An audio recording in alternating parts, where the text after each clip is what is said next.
Komunikasi untuk menjawab. Terima kasih Datuk Yang di-Pertua. Terima kasih Ahli Yang Berhormat Hitam.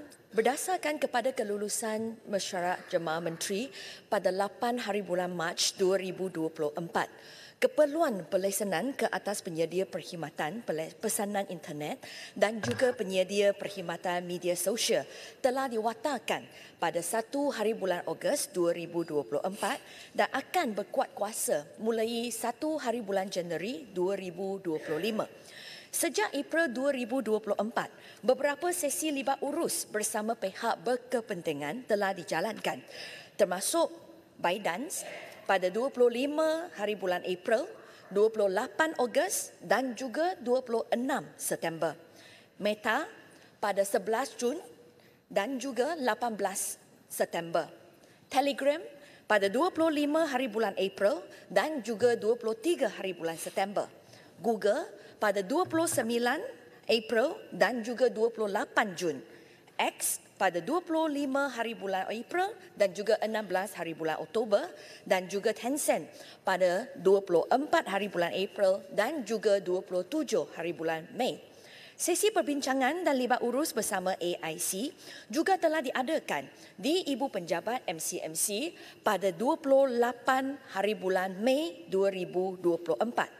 Pihak AIC juga telah mengemukakan maklum balas bertulis pada 26 hari bulan Jun 2024 kepada MCMC. Jadi, dakwaan AIC dalam surat terbuka bertarikh 26 Ogos 2024 bahawa pembangunan kerangka pelesenan tidak melibatkan proses rundingan adalah tidak betul dan tidak benar.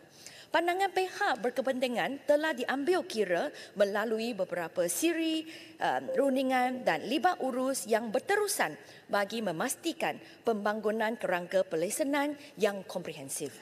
Datuk Yang di-Pertua, kerangka pelesenan ini juga bertujuan memastikan accountability semua pihak termasuk penyedia perkhidmatan pesanan internet dan juga media sosial. Mewujudkan persekitaran dalam talian yang lebih selamat dan menangani isu-isu jenayah dalam talian serta melindungi pengguna terutamanya untuk kanak-kanak dan mereka yang terdedah kepada kemudaratan dalam talian selaras dengan amalan terbaik global. Dalam hal ini, intervensi kawal selia adalah sangat penting dan tepat pada masanya di mana penyedia perkhidmatan perlu menguruskan operasi mereka dengan lebih baik di Malaysia termasuk menangani secara efektif kandungan mudarat selain memperkukuh sistem dalam mengurangkan jenayah cyber di platform mereka. Sebagai tambahan, MCMC juga telah menjalankan bengkel perbincangan kumpulan berfokus pada 3 hari bulan September 2024 dan juga 4 hari bulan Oktober tahun ini bersama pihak berkepentingan untuk pembangunan kod tata laku penyedia perkhidmatan. Draft kod tata laku sedang dimutamatkan dan akan diedarkan melalui proses rundingan awam pada hujung bulan Oktober 2024. Proses rundingan awam ini akan berjalan selama 14 hari untuk mendapatkan maklum balas daripada pemegang taruh dan juga pihak-pihak berkepentingan. Pihak penyedia perkhidmatan serta sedia maklum berkenaan penguatkuasaan kerangka pelesenan di bawah Akta 588 pada 1 hari bulan Januari 2025.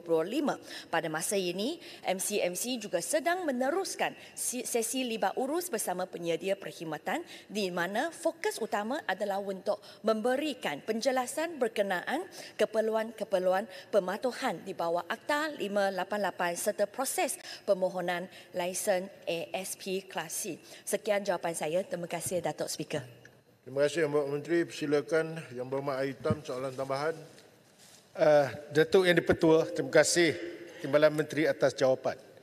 Kita sedia maklum bahawa hanya platform media sosial dan perkhidmatan pesanan internet yang mempunyai 8 juta pengguna berdaftar di Malaysia sahaja tertakluk pada memohon lesen di bawah Akta 588. Dan ini adalah sebagai kerangka kawal selia baru demi penggunaan internet yang selamat untuk kanak-kanak, itu seperti mana yang diterangkan oleh Timbalan Menteri. Ini bermakna hanya platform media sosial yang mainstream sahaja untuk tertakluk di bawah kerangka ini. Namun, kita sedia maklum bahawa kecanggihan dan kepantasan teknologi pelbagai jenis media sosial telah dibangunkan yang tak sampai pun yang digunakan oleh generasi Gen Z, tetapi lebih terpengaruh. Mereka lebih terpengaruh, tapi kurang daripada 8 juta. Soalan saya, bagaimana kerajaan dapat mengawal kewujudan lambakan platform sosial media ini yang mungkin pengikutnya tak ramai, tak sampai 8 juta, dan di mana jenayah internet mungkin lebih sukar dikawal? Adakah kerajaan akan menutup platform ini? Dan kita dalam keadaan untuk merangka dan peringkat awal. Di setengah negara, mereka sudah ada memperkenalkan sijil identiti kepada pengguna di mana sebagai pengesahan laman internet ni menangani isu penipuan dan talian seperti mana yang Muhammad terangkan. Apakah kita sebagai pengguna internet di Malaysia juga akan menuju ke arah ini? Ada setengah-setengah negara telah buat. Adakah melalui pelesenan media sosial ini akan menyaksikan syarikat media boleh mewajibkan setiap pengguna untuk melakukan pengesahan identiti melalui kad pengenalan yang akhirnya mendapatkan maklumat peribadi kita kepada pihak ketiga? Apa pendirian tegas daripada kementerian? Terima kasih. Yang Berhormat Menteri, sila jawab. Terima kasih Datuk Speaker, terima kasih ahli yang berhormat. Pertama, memang kita akui bahawa ada banyak lagi platform media sosial di mana penggunanya adalah kurang daripada 8 juta orang. Dan apabila kementerian menetapkan 8 juta sebagai threshold, kami juga faham bahawa sebenarnya threshold ini bukan sangat-sangat tinggi. Kerana kalau kita rujuk kepada UK ataupun Indonesia ataupun India, threshold mereka sebenarnya jauh lebih rendah.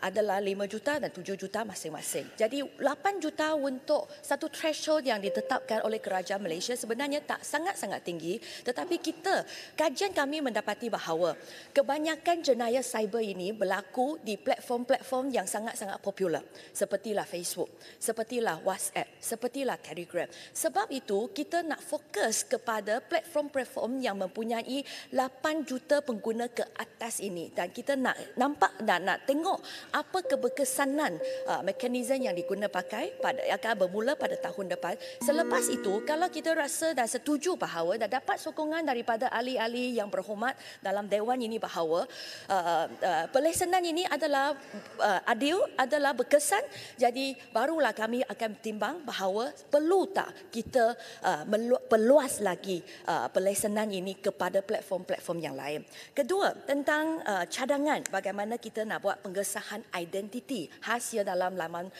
di dunia cyber ini. Pertama, kami perlu akui bahawa dia ada beberapa cara untuk dilaksanakan. Pertama adalah platform. Platform kami buka akaun kat Meta, kat Facebook ataupun kita buka akaun kat TikTok. Kalau platform tidak mewajibkan dokumen identiti sebagailah dokumen compulsory, mandatory. Jadi bukan sangat senang untuk kerajaan untuklah memasukkan syarat itu sebagai syarat wajib. Jadi ini hanya mungkin boleh berlaku selepaslah kita ada satu pelesenan dan kita masukkan dalam kod tata laku. Tetapi ini bukan hasrat kerajaan pada peringkat ini. Kerana hasrat kami adalah kita tengok negara-negara yang lain sepertilah UK, sepertilah Singapura, sepertilah EU. Mereka UK sedanglah untuklah hasilkan mereka punya kod industri. Tetapi untuk Singapura, untuk EU, mereka sudah ada kod industri. Jadi kita nak mencontohi negara-negara ini dan tengok keberkesanan dia. Tetapi untuk selepas itu, sama ada untuk mewujudkan satu dunia cyber yang lebih selamat, kita nak wajibkan pengesahan identiti. Saya rasa ini perlulah perbincangan yang lebih terperinci. Terima kasih, Datuk Speaker. Silakan Yang Berhormat Tasik Lugo. Terima kasih Yang Dipertua. Terima kasih Yang Berhormat atas jawapan tadi. Terima kasih Hari Hitam atas soalan yang ditanya. Selaku Ketua Portfolio Komunikasi bagi ahli-ahli Parlimen Perikatan Nasional, saya berbincang dengan rakan-rakan dalam portfolio kami. Dan kami menyokong usaha pihak kerajaan untuk memastikan internet menjadi lebih selamat untuk digunakan oleh rakyat Malaysia. Tapi saya yakin di pihak Yang Berhormat Menteri pun mengadakan engagement dengan NGO-NGO di luar sana. Dan satu kebimbangan yang sering disuarakan ialah bagaimana untuk memastikan penguatkuasaan peraturan ini atau proses pelesenan ini tidak mengekang kebebasan bersuara akhirnya. Jadi dalam konteks itu, Yang Berhormat Menteri Yang Dipertua, saya nak bertanya kepada pihak kerajaan, apakah jaminan yang boleh diberikan oleh Yang Berhormat Menteri bahawa setelah diadakan skim pelesenan ini, maka penguatkuasaannya tidak akan berlaku secara berat sebelah atau mengekang kebebasan bersuara, terutama kami di pihak Perikatan Nasional. Yang kedua, adakah Yang Berhormat Menteri bersetuju bahawa jika kita nak meneruskan langkah pelesenan ini, maka mungkin lebih baik sekiranya Suruhanjaya Komunikasi dan Multimedia digerakkan ke arah menjadi sebuah badan yang benar-benar bebas, seperti mana yang sering dihujahkan mengenai SPR, SPRM dan sebagainya. Mungkin SKMM juga perlu jadikan sebuah badan yang bebas agar tidak terkongkong dengan agenda politik mana-mana pihak mentadbir dalam kerajaan. Dan yang ketiga, saya mohon perkara-perkara yang besar yang hendak diperkenalkan oleh pihak kementerian, seboleh-bolehnya gunakanlah juga platform JKPK yang ada dalam parlimen ini. Pihak Kementerian Komunikasi agak kurang. Saya sebagai salah seorang ahlinya, Hitam pun ahlinya, saya rasa pihak Kementerian Komunikasi agak kurang menggunakan platform JKPK untuk mendapatkan input daripada kami dengan cara yang lebih teliti. Tadi disebut mengenai kod tata laku yang nak diperkenalkan. Alangkah baiknya kalau ini dibawa ke JKPK dulu sebelum diperkenalkan menjadi satu peraturan, dan lain-lain juga peraturan-peraturan besar yang nak diperkenalkan oleh pihak kementerian. Terima kasih Yang Dipertua. Yang Berhormat Menteri untuk jawapan. Terima kasih Datuk Speaker, terima kasih Ahli Yang Berhormat atas cadangan tersebut. Selepaslah draft tata laku itu siap sedia, tidak ada masalah untuk kita bawa MCMC untuklah bagi talimat kepada ahli-ahli yang berhormat yang duduk dalam jawatan kuasa tersebut. Dan untuk maklumat Yang Berhormat, sejak Januari, 1 hari bulan Januari 2022 sampailah September tahun ini, kita nampak bahawa kandungan sebenarnya yang telah diturunkan ataslah permintaan MCMC, 60% adalah kandungan berkaitan tentang perjudian dan penipuan. Kandungan tentang penipuan adalah 22%. Ahli-ahli yang berhormat, bukan kementerian ataupun MCMC tak buat engagement dengan platform provider.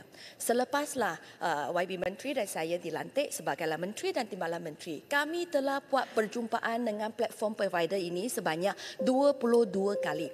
Tetapi apa yang kita nampak adalah memang kita buat selepaslah kita mengadu kepada mereka tentang posting kandungan tentanglah perjudian. Dalam 3 hari semua diturunkan. Tetapi selepas 2 minggu, kandungan tersebut sedemikian wujud lagi, naikkan lagi, dan banyak lagi orang telah menjadilah mangsa oleh sebab penipuan dalam tarian. Kalau rujuk kepada statistik yang dikemukakan oleh PDRM, kerugian sebanyak 1.6 bilion ringgit telah berlaku dalam tempoh masa 19 bulan. Tahun lalu sejaklah Julai tahun ini sahaja. Dan oleh sebab itu kita rasa sudah sampai masa untuk kita memastikan platform dipertanggungjawab ataslah kandungan-kandungan yang tidak selamat ini. Kerana apabila kita nampak posting tentang penipuan yang mengguna pakai orang-orang mak muka ataupun nama orang-orang terkena, sepertilah Datuk Lee Chong Wei, sepertilah Khairul Aming, sepertilah mantan punya DG Kesihatan Tan Sri Noh Hisam. Sebenarnya posting itu adalah sponsored post. Apa maksudnya? Ada orang yang bayar Meta untuk pushkan post tersebut kepada pengguna-pengguna di Malaysia. Dan mereka, kalau mereka nampak profit, mereka dah dapat keuntungan daripada advertisement, saya rasa mereka juga ada satu tanggungjawab untuk pastikan kandungan dalam posting tersebut adalah tepat, adalah benar dan bukanlah sebenarnya kerja-kerja oleh sesama. Jadi saya harap bahawa usaha ini bolehlah dapat sokongan daripada ahli-ahli yang berhormat. Kami terbuka untuk menerima apa-apa cadangan ataupun maklum balas daripada ahli-ahli yang berhormat. Dan MCMC dan kementerian siap sedia untuklah bagilah briefing kepada Parliamentary Select Committee atas isu ini juga. Terima kasih ahli yang berhormat.